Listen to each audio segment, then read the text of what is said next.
Hello. My name is Callista, and welcome back to Lord Winklebottom Investigates. In the last episode, we witnessed what the butler saw, and the Reverend has been a very, very naughty sea lion. So let's go and confront him on what we've seen. As I just set my timer going before I forget. Excellent. Now then, mate, we've seen some things.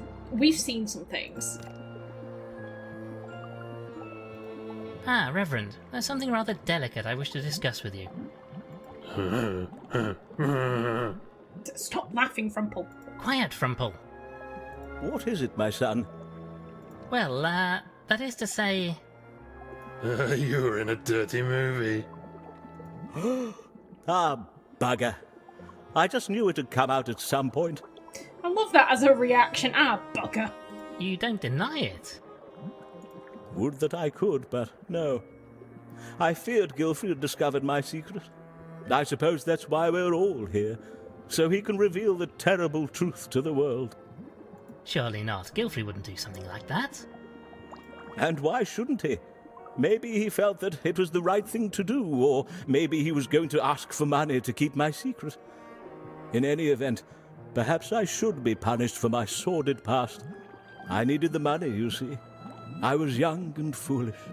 I mean, there are worse things. There are naughtier things. I mean, just as a wild example, you know, a bear person could fuck someone in the woods and scare the crap out of a squirrel like that. You could have done that. You did do that in a different life. For anyone thinking, Callista, what the fuck are you talking about? I'm referencing the fact that Reverend Peabody and Halcyon are both voiced by the same person. So, like, this is quite tame, really. The old church roof again. Couldn't you run a tombola or something? I mean, that would be... the church roof is damaged. Vicar, get your clothes off. I hadn't taken up the cloth then, you understand. In fact, in many regards, this is my way of atoning for that sin. Well, don't worry, Reverend. Your secret is safe with us. Is it? Oh, is it? That's a shame. It's a blasted funny story. Frumple, please stop living in my head. You need to stop this. Reverend, could we talk about the incident? What can you tell us about the incident last night? Alas, not a jot. I arrived here and went to my room for some peace and quiet before the big event.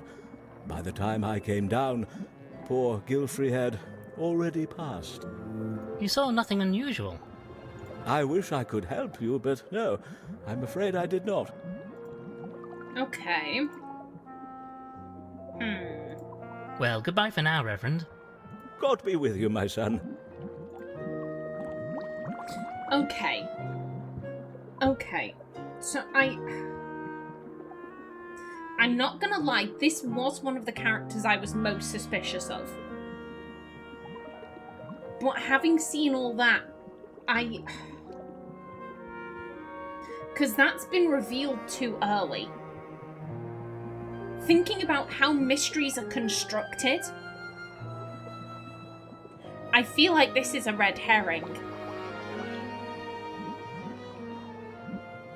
It's weird, because, like, we've just got evidence that, like, oh, well, he thought that Gilfrey was going to blackmail him, and he was going to reveal his sordid little past, Which, oh, well, he's got motive, and I'm thinking the opposite. I'm like, it's too early in the story. It's too early. This is a red herring.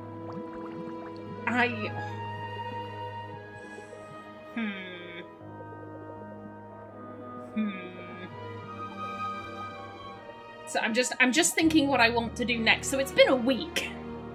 It's been a week since I recorded the last episode, and all I can remember is that dirty footage that we saw. We do have this, the modified diving helmet. You know what, have I gone around and asked everyone about the incident? Let me just... If we could talk about the incident for a moment. What can you tell us about Gilfrey's death? Nothing, I'm afraid. I wasn't in the mansion at the time. I live elsewhere on the island. I prefer the solitude. It allows me to focus on my work. How was your relationship with Gilfrey? I was very grateful to him for offering me work. Many people aren't quite so open-minded, you know. Again, is it because you're a woman or because you're a chameleon? You don't know of anybody who would wish him harm. Not at all. He wasn't exactly outgoing, at least in the time I knew him. But you got along with him well. As well as could be expected. Like most people, he underestimated me. I'm capable of far more than the work he allowed me to do, Mr. Winklebottom. But I'm used to being underappreciated. Because you're, you know... Again, Frumple, are you being racist or misogynist? I need to know. Indeed. Not the sort of work a woman is supposed to do, don't you know? I have to work twice as hard as the others for a quarter of the recognition. Most frustrating, I'm sure. And on top of that, I can't even get a lab coat my size with pockets in it. It's just infuriating. Oh god, not... The eternal struggle of being a woman. Does this outfit have pockets? Thank you, Miss Price.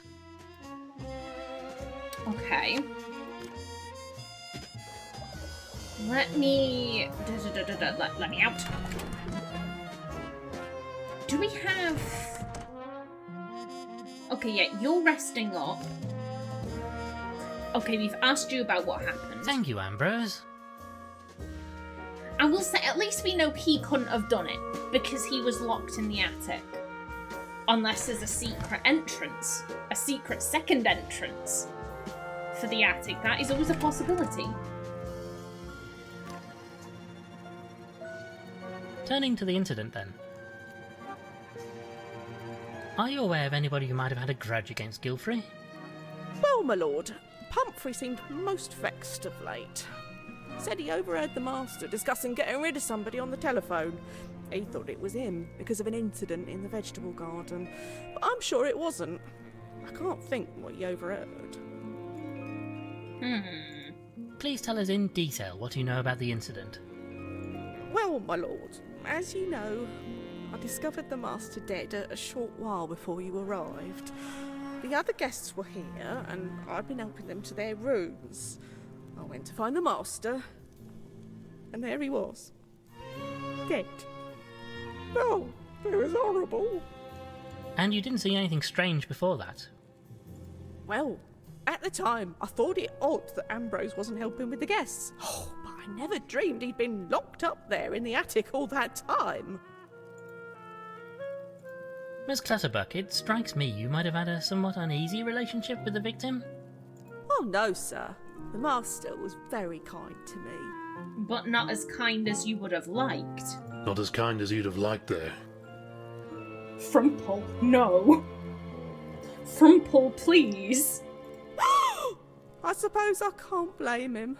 A person in his position couldn't be seen with somebody like me. It just wouldn't be proper. Well, quite so. I fancy I might have resented him for it a bit. Oh, my lord. If only things had been different. Did you ever discuss this with him? Perhaps he might have felt the same way you did. Oh, my lord. I just couldn't.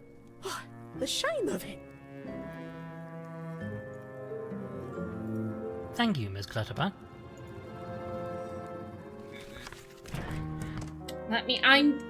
Okay. I'm gonna go and speak with everyone. I'm pretty sure I asked these two. Yep. Farewell, Dame Celia. And you? Madam. Thank you for your time, madam. Okay, let's go check in with Constance and Winslet, and then Oh, also, I forgot about you. Aha! Perhaps we should discuss the incident. Do you have any idea who would want to kill poor Gilfrey? Not a clue, old thing. Not a clue. He had no legal problems, nothing that could suggest a motive? Nothing that I knew about, and I would have known. How about the old will? There's always a big kerfuffle about the will in cases like this, at least in my experience. Nothing out of the ordinary. With his wife dead, just about everything goes to Constance. Just about everything? Which would imply there's stuff that doesn't. Oh, there was an amount set aside for the staff, to ensure they were well looked after. Not enough to kill for, though. Okay, fair play. And what can you tell us about what happened to Gilfrey? Hard to say, old thing. I mean, there was no shortage of folks coming and going, so it really could have been anybody. Quite the collection of characters, I think you'll agree. You don't know anybody else here? Not one of them. I've known Gilfrey for years, but not socially. I just dealt with his legal matters. Okay, farewell. Thank you, Mr. Spode.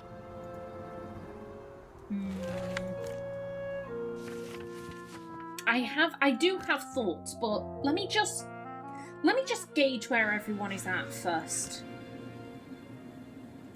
Perhaps we could discuss your family.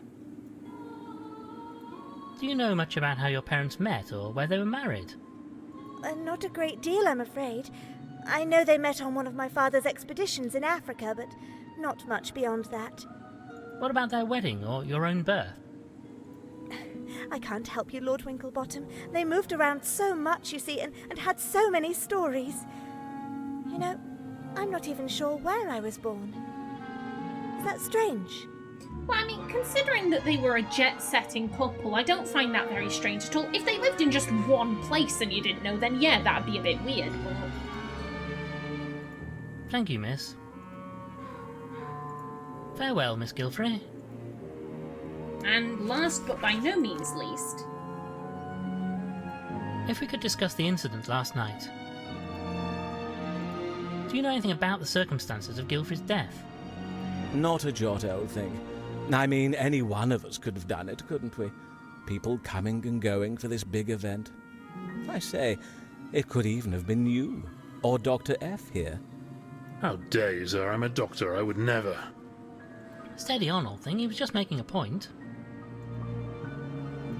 How well did you know Admiral Gilfrey? Never met the fellow. I mean, Connie has talked about him, of course, but we never actually met. So you don't know who might have wanted to kill him? Not a clue, old thing. Isn't it usually a family thing? Inheritance and all that? Technically speaking, yes, but not for that reason. Alas, his only family is poor Miss Gilfrey. And you, once you're married, of course. Right, yes, I suppose so. If he'd allowed the marriage, of course. I don't think the old boy approved of me, truth be told. Like my own family, I suppose. I say, you're not suggesting we had anything to do with this, are you? I'm not suggesting anything at the moment, sir. Mr. Spode mentioned Constance's inheritance. It will be rather substantial, I believe. Oh, rather. I mean, jolly rotten luck and all, but she'll be a rich woman now. Which would make you a rich man. And you a rich man if you're to marry her. I say, well, that's a fine thing, isn't it? Dashed rude of you, old thing. What exactly are you suggesting? I'm suggesting murder. I'm not suggesting anything, just pointing out the facts. Winklebottom's like, no, we're not suggesting that, Callista, hush. Well, you can get that idea out of your head right away. The nerve of you. I mean, really, it's just too much. Thank you, sir. Okay, so what I was saying before about how it is normally the family, here's the thing, statistically, you are more likely to be killed by someone you know.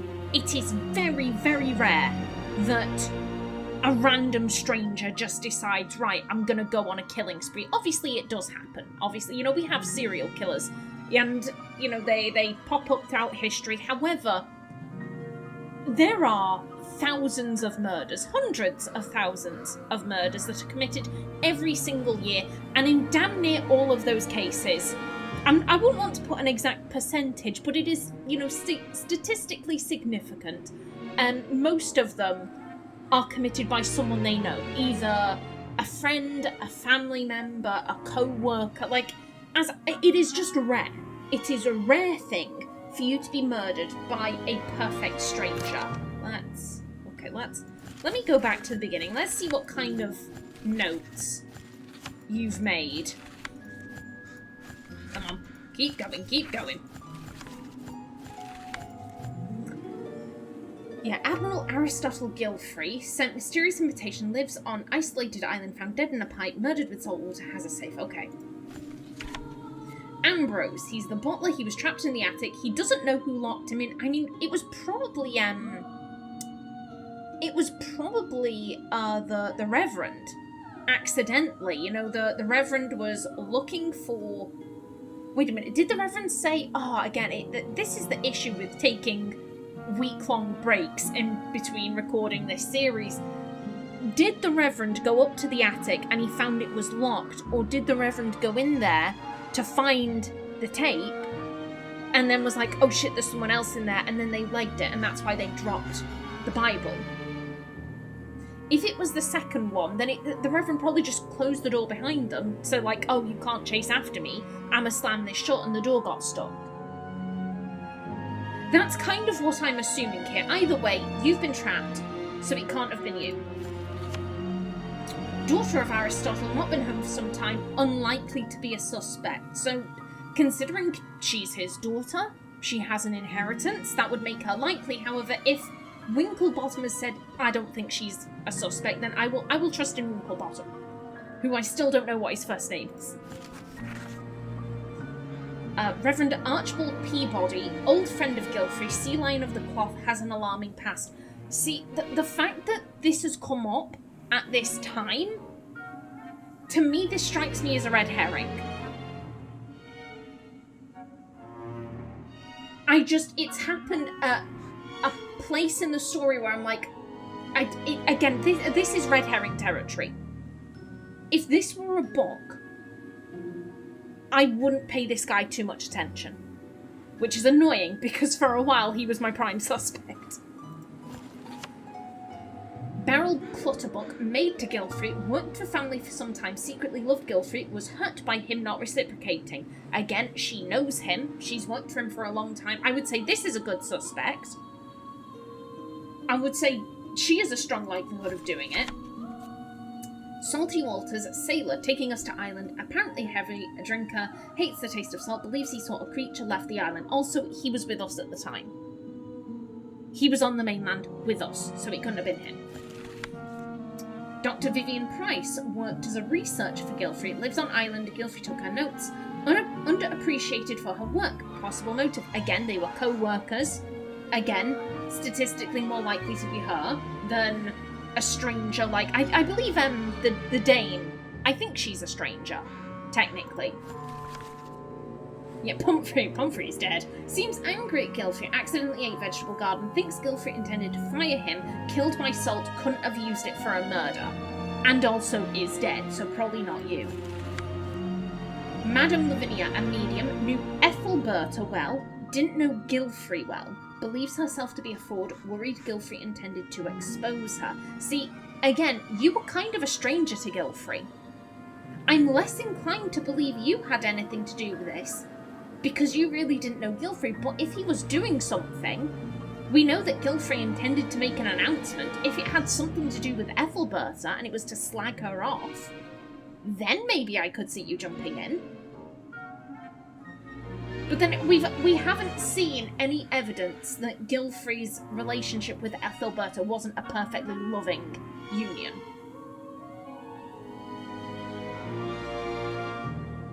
Yeah, I think it's probably quite unlikely that you had anything to do with this. Estranged from his family, believes Gilfrey didn't approve of him. You never met the guy. Thinks Gilfrey would have blocked their marriage, stands to inherit a fortune if married. Your connection to Gilfrey is so tenuous. I don't think you did it either. Again, just statistically, I'm like, it doesn't fit. Solicitor for Spode and Flabbernacle, sorting Gilfrey's affairs, worked for Gilfrey for many years, unlikely suspect.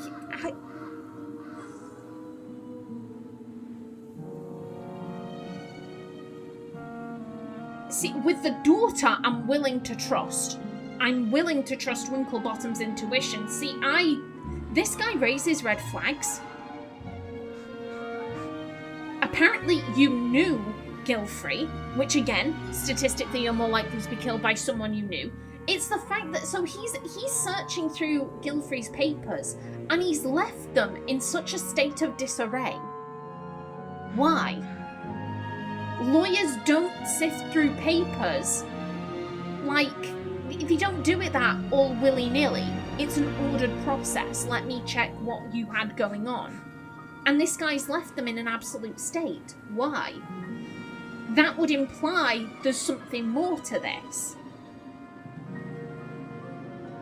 If you're a solicitor, then maybe Gilfrey figured out, oh, you've done some shady legal work, and I have evidence of that. And that's what he's looking for. Like,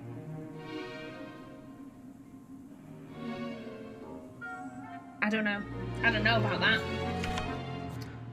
Dame Celia Wellington is still my favourite name. Hard of hearing, apparently a famous actress, possible kleptomaniac, thinks Gilfrey wanted to expose this thing. They really weren't connected. I don't think you did it. Really, you had nothing to do with this family. Quite honestly, I'm a bit like, why are you even here, madam? Why are you even here? And then Ethelberta, R.I.P., met Gilfrey in Africa, got engaged in South America. I think right now, so you're definitely on my list.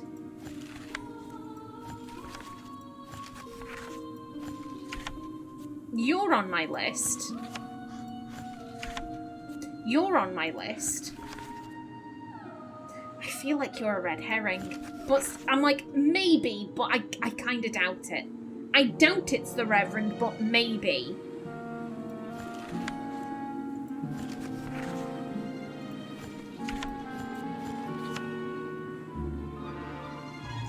See, the fact that you've marked Spode as unlikely, that makes me doubt this, because I don't think Spode is unlikely. I think there's a chance there. I find him very suspicious. Why are you rummaging through papers in a very non-solicitor-like manner? The guy's dead. Like, you're not on any kind of time crunch, so, like, why for?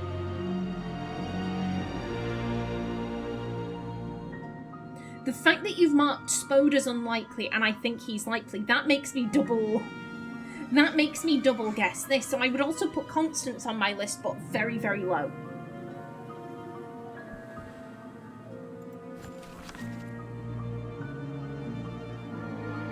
Yeah, I think at the bottom of my list, Constance and the Reverend.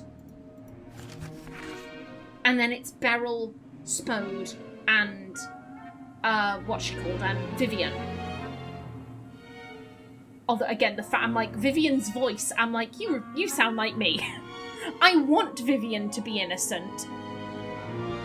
But I don't have any proof that she is. And that hurts. I think that's where my head is at right now. Okay. Okay. What do we have? Yeah, we do have the diving equipment, so let's see if we can... Let's see if we can help out that octopus.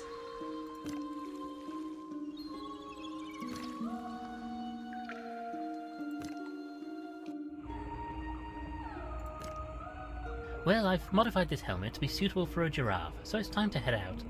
Frumple, you can close the airlock behind me, and I'll attach the hose to the vessel's air supply. The hose is held in place with packing tape. That hose, not that it matters. That vase will probably drop off the front before the hose detaches. Have faith. I'm really starting to feel that you have no confidence in my abilities. No, I'm sure everything will be fine. I'm just saying it's a good job I know the kiss of life, that's all. Right, here we go then.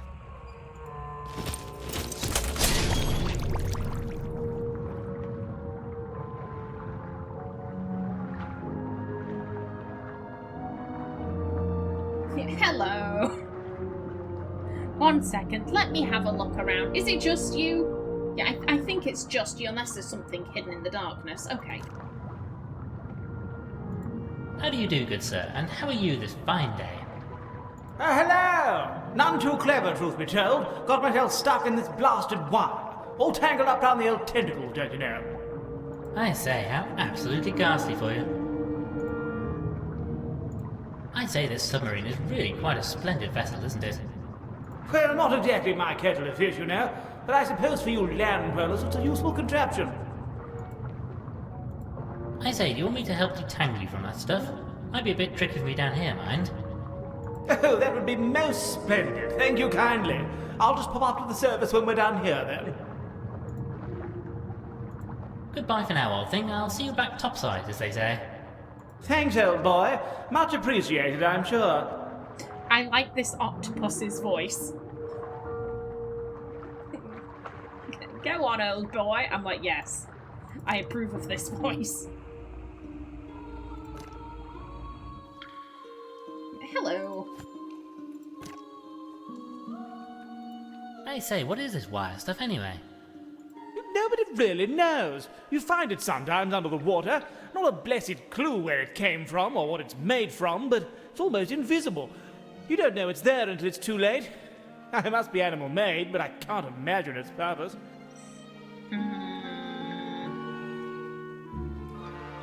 See, I forgot. I forgot about the other possibility. None of them did it. And it was the thing that Constance saw through the window. I forgot about that. But you've just reminded me. Thank you. Yeah, I had 3 theories. It's the Bargust, it's an Axaduckle, or something else, something of that ilk, or it's a human. And I find this very interesting. You don't know it's there until it's too late. It must be animal-made, but I can't imagine its purpose.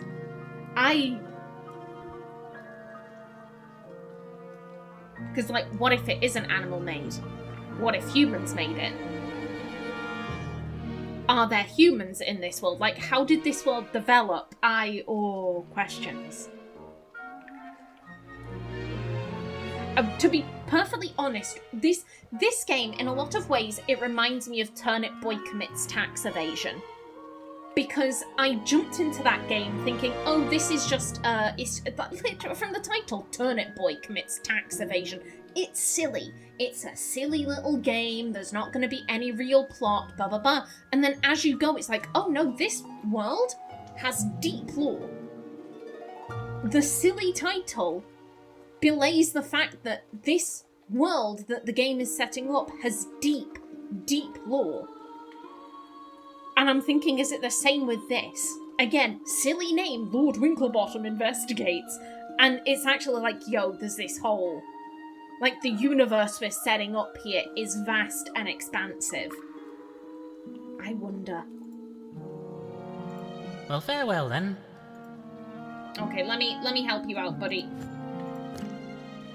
Just pulling at it is just making it tighter. I think this needs cutting off. Okay, well, we have the knife.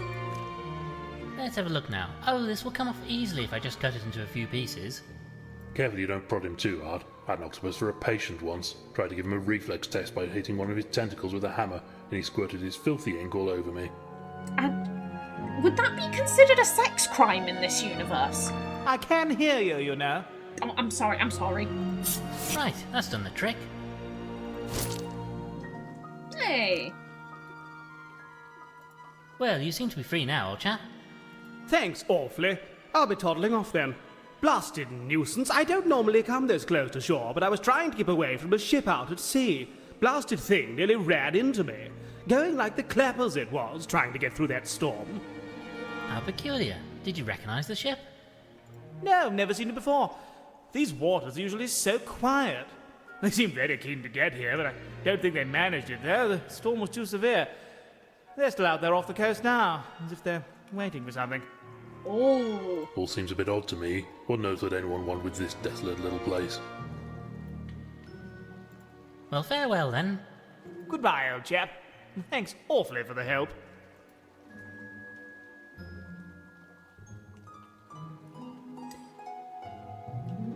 I assumed he was talking about us. But no, that boat is still there. Or ship, rather. Question, did...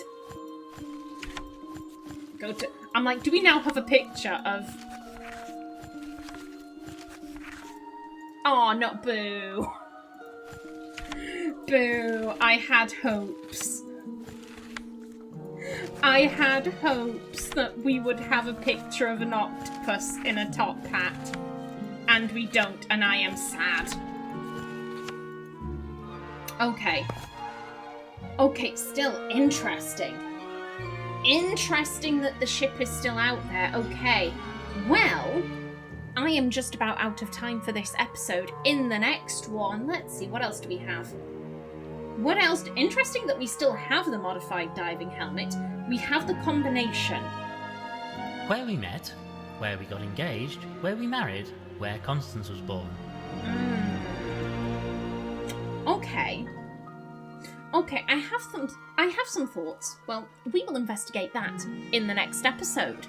So until then, please remember to like if you enjoyed, leave a comment below, and if you wanted to subscribe, it would be very much appreciated. A special thanks to my channel members such as SM2K, Christopher K. Davies, CGG, and Kevin Bicknell. I've been Callista. Thanks for watching, and see you in the next episode.